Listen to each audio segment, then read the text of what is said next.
Definition of success, it's pretty simple. I want to wake up every day with a smile on my face. That's it. So there's certain things that have to go with that. My mom lets me back in her house now. I was shocked.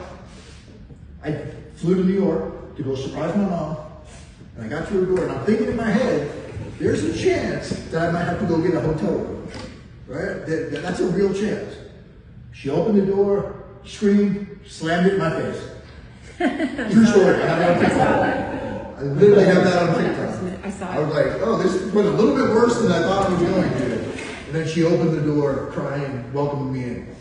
And I spent that week with my mom and my dad. The night before, our plane could not land in New York. So we got rerouted to Baltimore because of the weather. So everybody else is on the plane. They're mad. So I get mad. Because why? The environment. Because the people around me are going to tell me how I should feel. That's ludicrous. I got out of prison 3 months before that. I got permission from my parole officer and my probation officer to allow me to fly across the country.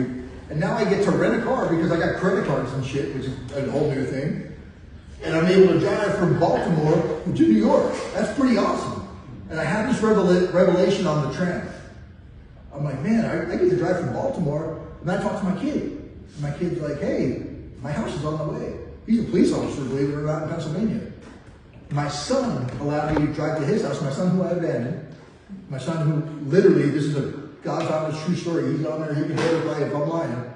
I dropped him off on his first day of school. I went to his high school graduation. And I missed, I think, every single day in between except maybe one random visit. Because of drugs, alcohol, and prison. And he welcomed me back into his house. But I had this revelation on the tram. I'm like, man, I get to do all this stuff. So then I get happy. And I'm telling the guy next to me, I'm like, hey man, what kind of car do you think they're going to let us get? You know, what's the rental look like? The guy next to me, he wasn't on the same page. So he moved the seat. And I'm like, okay, let me